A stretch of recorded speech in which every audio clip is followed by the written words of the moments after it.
자, 그러니까 혁명은 성공했지만 러시아 사람들의 삶은 바뀐 게 없었던 셈이 된 것이죠. 이렇게 맨셰비키가 사람들의 목소리를 듣지 않으니까 임시정부에 대한 불만이 치솟았고요. 사람들은 세상을 바꿀 지도자를 찾게 됩니다. 네. 이때 떠오른 인물이 바로 레닌. 레닌이었습니다. 왜냐하면 레닌과 볼셰비키는 맨셰비키와 달리 전쟁을 당장 끝내자라고 하는 주장을 하고 있었거든요. 그러니까 대중은 레닌을 원하게 되었던 것입니다. 뭔가 적극적인 변화를 부르짖을 수 있는 사람이 필요했던 거네요. 그렇죠. 근데 교수님, 레닌 어디 해외 나가 있지 않았어요? 예, 해외 나가 있었죠. 어디 있었던? 당시에 그 스위스에서 망명 생활을 하고 있었습니다. 그러다가 신문을 사봤더니 러시아에서 2월 혁명이 일어났다고 하는 그 기사를 읽었던 거예요. 그런데 러시아 임시정부가 자기가 생각했던 것과는 다른 방향으로 나아가니까 이를 바로잡아야 한다고 생각을 했습니다. 그래서 오랜 망명 생활을 끝내고 러시아로 빨리 돌아가겠다고 결심을 하죠. 하지만 레닌의 귀국길은 사실 쉽지 않았습니다. 왜죠? 그러니까 레닌이 스위스에서 러시아의 수도인 상트페테르부르크까지 가려면은 이런 거리를 가야 됩니다. 와, 멀다. 근데 이게 평상시가 아니라 전쟁 상황이죠. 네, 맞아요. 피해가겠네요. 바다. 그래서 레닌은 이런 상황에서 러시아로 가려면 가장 빠른 경로로 가야 되는데요. 네. 그리고 안전한 루트로 가야 되는데 어떤 경로를 선택했을까요? 북쪽으로 뭐 스웨덴 예. 그쪽으로. 유럽으로? 너무 멀어. 레닌은 정면 돌파를 선택합니다. 그래서 독일을 통해서 뭐? 상트페테르부르크로 가려고 하죠. 저 러시아랑 독일이랑 전쟁 중인데요? 전쟁 중이죠. 그게 독일 누르는 가능한가? 것처럼 하는 거예요? 예, 그래서 레닌은 은밀하게 독일 영사와 접촉을 하죠. 와, 독일 영사랑 조촉을 어떻게? 그게 가능한가? 독일 용사 접촉을 해서 그 용사가 레닌의 욕을 들어줬어요? 예, 당시 독일과 러시아는 서로 전쟁을 하는 적국 관계였는데요. 네. 독일은 레닌의 요청을 받아들입니다. 왜죠? 내가 대표가 되면 너네 도와주겠다 이런 건가? 예, 레닌의 귀국이 러시아 전국을 더 혼란스럽게 뒤흔들어 놓을 카드라고 생각을 했고요. 또 레닌은 전쟁을 당장 끝내자는 입장을 가지고 있으니까 만약 전쟁 반대론자인 레닌이 권력을 러시아에서 잡으면 독일로서는 동부전선의 상황을 독일에게 유리하게 바꿀 수 있다고 생각을 하고 전쟁을 끝낼 수 있다고 판단을 한 것입니다. 어머. 와. 때문에 독일로서는 레닌이 독일을 거쳐서 러시아로 들어가는 길을 열어주는 것이 손해가 아니었고 이득이었던 셈이죠. 와, 독일의 도움으로 귀국을 한 거예요. 하지만 독일이 한 가지 우려되는 점이 있었어요. 레닌이 독일을 거쳐서 가다가 독일 노동자들과 접촉하게 되면요. 사회주의를 전파해서 전쟁 중인 독일에서도 혁명이나 사회 혼란이 일어날 수 있다고 이제 걱정을 했던 것이죠. 또 마르크스의 나라니까. 예. 그래서 독일이 또 머리를 써서 레닌이 독일을 거쳐가는 동안 독일인 누구와도 접촉하지 않고 러시아로 갈 수 있게 하는 방법을 고안해냅니다. 뭐지? 자, 이때 독일이 레닌의 귀국을 위해서 준비해준 열차를 일명 밀봉 열차라고 불렀는데요. 그 이유가 무엇일까요? 브레이크를 뗍니다. 아, 진짜 러시아까지 직항으로 갈 수 있게. 참으시네. 아닙니다. 자, 이제 문은 그러니까 안에서 못 열고 밖에서만 열 수 있게 밖에서 걸어 잠갔고요. 창문을 완전히 막아버렸던 것이죠. 예. 와.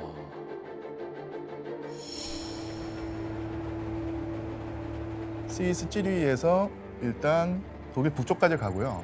배 타고 가는구나. 예, 그 다음에 바다를 건넌 다음에 스웨덴, 핀란드를 거쳐서 꿈에도 그리던 러시아의 수도인 상트페테르부르크로 들어갔습니다. 아, 한 일주일 걸렸겠는데요? 예, 총 8일간 3,200km에 이르는 대장정이었습니다. 에바 씨, 근데 당시 레닌의 이런 행보를 또 비난한 사람이 있다면서요? 네, 아무래도 그래서 레닌은 러시아가 전쟁에 참전하는데 반대를 하는 그런 태도였고 당시 러시아는 이 연합국인 영국과 함께 전쟁 중이었잖아요. 네. 그래서 영국의 총리인 처칠이 좀 반대를 하게 됩니다. 그래서 독일이 마치 전염병균을 나르듯이 이 레닌을 밀봉된 그 열차에 실어서 러시아로 옮겼다 이런 식으로 맹비난을 했었죠. 이렇게 러시아의 무사히 도착한 레닌은 수많은 사람들의 환호를 받았습니다. 아니, 환영도 받아? 사람들이 환영하고 있네. 시베리아에 유영당한 이후 무려 10년 만에 러시아에 돌아올 수 있었던 레닌은 10년 만에. 자기의 이름을 외치는 인파 앞에서 자기의 각오를 전했습니다. 사랑하는 동지들, 머지않아 유럽 자본주의는 무너질 것입니다. 러시아 혁명은 그 시작입니다. 전 세계의 사회주의 혁명, 만세! 자, 이렇게 레닌은 강력한 혁명의 의지를 비치면서 맨셰비키와 임시정부에 대항해서 자신을 지지하는 볼셰비키 혁명의 구심점 역할을 자처합니다. 그리고 레닌은 러시아의 사회주의를 더 깊이 뿌리내리기 위해서 특별한 전략을 세우기 시작하는데요. 첫 번째 전략은 바로 흩어져 있는 대중을 한데 모으는, 결집하는 것이었습니다.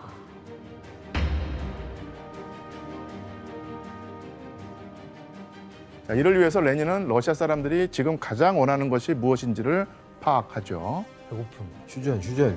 예, 바로 토지, 평화, 빵이었습니다. 예. 이게 바로 어떤 의미였을까요? 그거 걱정 없이 살게 해주겠다. 그러니까 볼셰비키는 농민에게는 토지를 분배하고 전쟁에 나가 있는 병사들에게는 평화를 가져다주고 노동자들에게는 생계를 보장한다는 강령을 내세우고요. 그것이 바로 토지, 평화, 빵이었던 것이죠.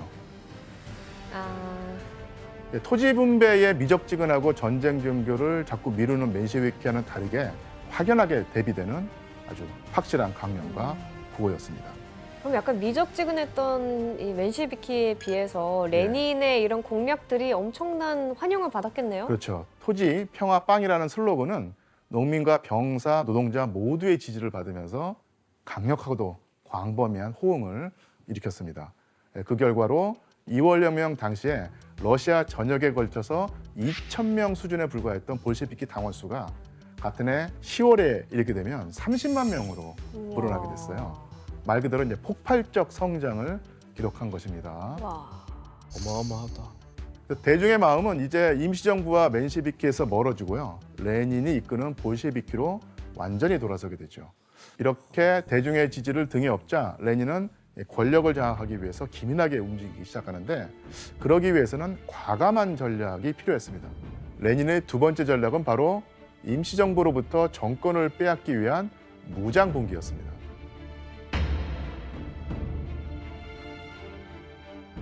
그렇다면 무장봉기를 일으킨다고 하는 계획을 들은 사람들의 반응이 어땠을까요? 얘도? 이러는 거 아니야? 예, 레닌의 주장이 워낙 과감하고 급진적이어가지고요. 같은 볼셰비키 당원들마저도 주저했던 거예요. 자, 이때 레닌이 한 말이 있습니다. 자, 규현 씨가 한번 읽어봐 주시겠습니까? 볼셰비키에 대한 공식적인 다수 지지자를 기다리는 것은 순진한 일이 될 것이다. 어떠한 혁명도 그것을 기다리지는 않는다. 예. 대중의 지지도 중요하지만 임시정부로부터 정권을 빼앗기 위해서는 한시라도 빨리 무장봉기를 일으켜야 한다는 것이었습니다. 이렇게 레닌이 끈질기게 설득한 끝에 결국 볼셰비키의 의견을 한데 모으는 데 성공을 합니다. 그리고 거사일자는 1917년 10월 24일에서 25일로 넘어가는 밤으로 결정이 됐거든요. 와. 그래서 24일이 되자 레닌을 비롯한 볼셰비키 지도자들이 비밀 본부로 모여듭니다. 훗날 10월 혁명이라고 불리는 봉기가 시작이 된 셈인데요.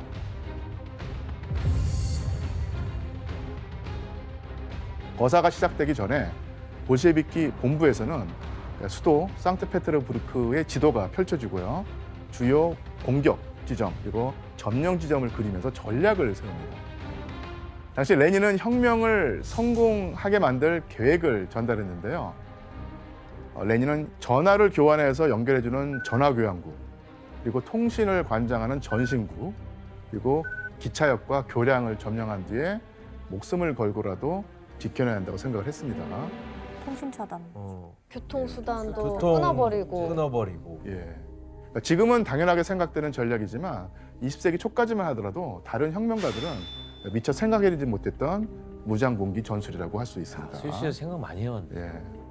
자, 1917년 10월 25일 새벽 2시 마침내 수도 상트페테르부르크에서 볼셰비키가 이끄는 병사들이 도시의 신경중추라고 할 수 있는 전화교환국, 전신국, 기차역, 교량을 장악하기 위해서 움직이기 시작했습니다. 자, 그럼 교수님 이제 무장봉기가 본격적으로 시작됐으니까 뭐 도시가 거의 뭐 쑥대밭이 됐겠는데요? 예. 그런데 예상과 달리 무장봉기가 일어난 동안 도시가 너무 고요했어요. 다 도망갔나? 왜 그랬을까요? 다들 자고 있었나? 자고 있긴 했지만 그러니까 기차역과 교량 전화 교환국을 점령할 때 저항하는 사람이 없었어. 거의 없었던 겁니다. 그렇죠. 아, 예. 당시 수도 인근 지역의 기차역을 점령할 때 어떤 그 기차역 직원이 그 볼시비키한테 다가와서 한 말이 있는데 지원 씨가 한번 읽어봐 주시겠어요? 방금 강에 도개교를 올리라는 명령이 담긴 공식 전보를 받았으나 저는 그것을 따르지 않았습니다. 저는 당신이 노동자들을 위한 사람이라는 걸 알고 있습니다. 나중에 제가 매달려서라도 다리를 건너게 해드리겠습니다. 와. 야, 맹신자네. 들어밟고 가서. 그러니까 직원의 말에서 유추할 수 있듯이 임시정부와 멘셰비키의 인기가 너무 없었던 거예요. 이미 많은 시민이 레닌이 이끄는 볼시비키로 넘어간 상태였고요.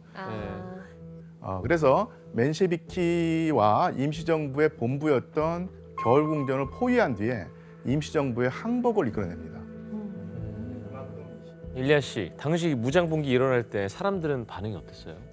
그 당시는 이제 너무나도 조용하게 진행되기 때문에 이제 사람들은 거의 이 무정비가 일어나는 것 자체를 모르고 있었다고 얘기를 해요. 그래서 뭐 전철이나 뭐 영화관 같은 경우는 이제 정상적으로 운영하고 있었고요. 영화를 보러 갔다고요? 네. 그러니까 그 정도의 평화로운 그런 삶을 계속 영위하고 있었고 또 볼셰비키가 이제 겨울 궁전을 점령할 때 겨울 궁전의 경비병들이 이미 굶주림에 시달려서 집으로 가고 없었다고 이제 얘기를 했었어요. 그래서 별다른 총성 없어서 사람들은 다음 날이 이제 되고 나서 볼시비키의 혁명이 성공했다는 소식을 알게 되었죠. 와. 그럼 우리가 생각하는 혁명이랑 많이 다르네요. 많이 다르죠. 유혈 사태 네. 있고 이런 게 아니었네요. 그러네. 예, 그렇죠. 혁명이 끝난 1917년 10월 25일 아침에 볼시비키 혁명이 성공했음을 먼저 알린 것은 임시정부는 전복되었다. 노동자, 병사, 농민의 혁명 만세라고 적힌 포스터였습니다. 심지어 2월 혁명 때는 사상자가 1,300명이 나왔었는데요. 이 10월 무장봉기 때는 사망자가 6명, 부상자는 50명 뿐이었다고 그래요. 대단하다. 레닌은 마침내 임시정부를 뒤엎고 볼셰비키를 이끌어서 세계 최초의 사회주의 혁명인 10월 혁명을 성공리에 마칩니다. 자, 10월 혁명 딱 이렇게 일으키고 성공한 뒤 러시아는 그럼 어떻게 변하나요? 예, 10월 혁명 이후에 러시아는 180도로 변해버렸습니다. 우선 가장 먼저 모든 권력은 전면적이고 독점적으로 노동대중과 노동자, 병사, 농민 대표 소비에트에 속한다. 이런 점을 강조했죠. 그렇다면 여기서 말하는 소비에트가 무엇을 뜻하는 것일까요? 소비에트? 사회주의 국가? 예, 소비에트는 러시아로 평의회를 말합니다.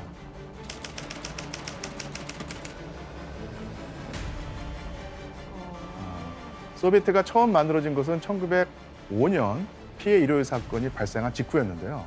당시 그 총파업을 지휘하기 위해서 공장마다 노동자 대표를 뽑아서 조직을 만들었는데 이 조직에 소비에트라는 이름이 붙습니다. 그리고 1917년에 황제를 끌어내렸던 2월 혁명이 일어나니까 공장 노동자들이 누가 시키지도 않았는데 다시 소비에트를 만들었던 거예요. 이에 레닌은 노동자와 병사, 농민들이 자발적으로 만든 소비에트가 새로운 정부의 권력을 잡아야 한다고 생각을 합니다. 야, 당시 레닌이 한 말이 영상으로 남아 있습니다. Что такое советская власть?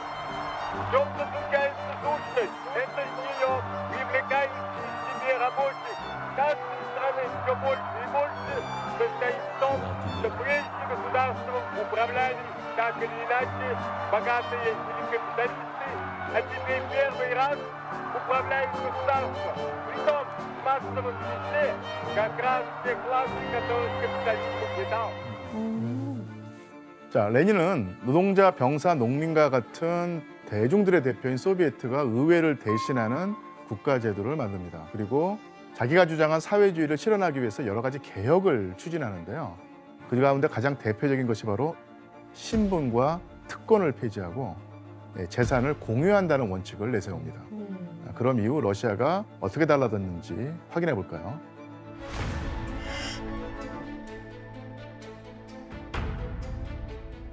이게 뭐지? 예. 보수하는 거 아니고 뭐지? 뭘 치운 거지? 예, 맞습니다. 눈을 치우는 사람들이 이 과거의 특권 계급이었어요. 혁명 정부는 세상이 달라졌다는 것을 알리려고 일부러 과거의 특권층이었던 사람들에게 거리에 눈을 치우게 만듭니다. 부르주아한테 치우게 한 거예요? 그렇습니다. 예.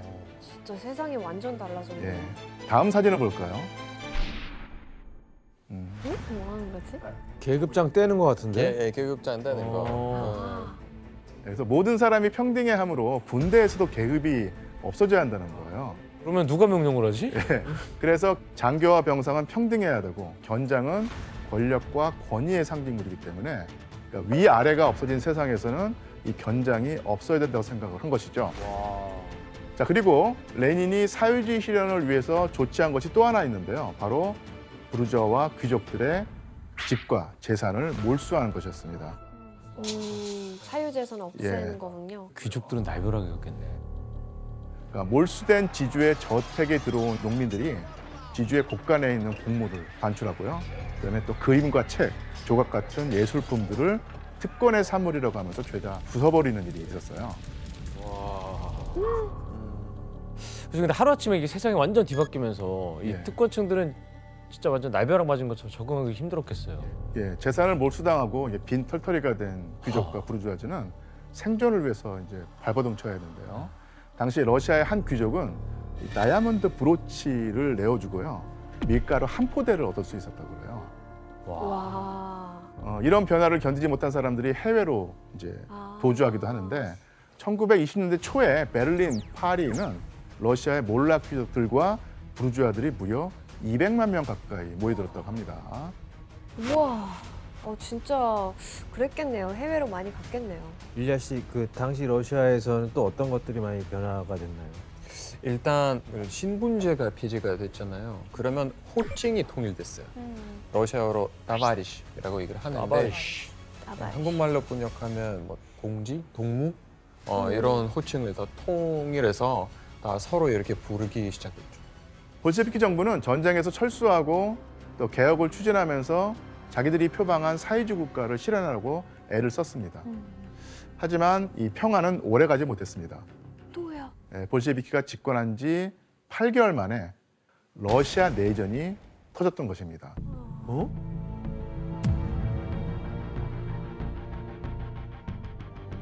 그래서 레닌의 볼셰비키당 집권에 반대하는 반혁명 세력이 내전을 일으켰는데 레닌에 의해서 밀려난 정적인 멘셰비키를 비롯해서 황제의 복권을 원하는 왕당파 세력, 심지어 사회주의에 반대하는 영국, 프랑스, 일본 같은 제국주의 국가들도 군대를 보내서 러시아의 반혁명군을 지원했던 것입니다. 무려 3해 동안 이어진 처절한 전쟁이었어요. 야, 3년. 이거 그냥 전쟁인데요, 다른? 내전. 예. 끝나지 않아. 그 2년 뒤인 1919년에 붉은 군대는 무려 500만 명 병력의 대군으로 발전을 합니다. 500만 명. 결국 레닌의 붉은 군대가 3년간의 치열한 사투 끝에 내진에서 가까스로 승리를 거머쥘 수 있었던 것입니다.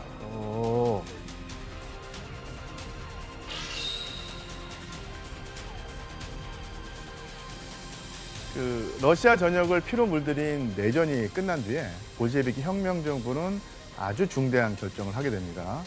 1922년 12월 30일 세계 최초의 사회주의 국가인 소비에트 사회주의 공화국 연방, 즉 소련을 탄생시킨 것이죠.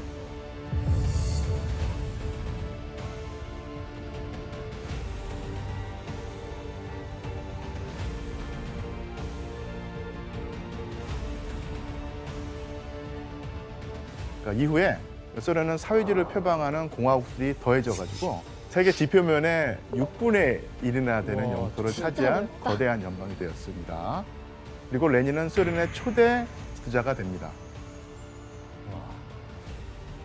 교수님, 그러면 이제 세계 최초의 사회주의 국가가 탄생을 한 건데 주위 다른 나라들의 반응은 어땠어요? 예, 당시 소련의 탄생을 다른 국가들이 어떻게 바라봤을지 짐작할 수 있게 해주는 기사가 있는데요. 이거 난리 났다 막 이러는 거 아니야? 자, 이건 미국의 뉴욕 타임스의 기사인데요. 다양한 국가가 연합해서 만든 소련이라고 하는 세력이 더욱 커지는 것을 우려하고 있던 것이죠. 그리고 다음 기사를 보겠습니다.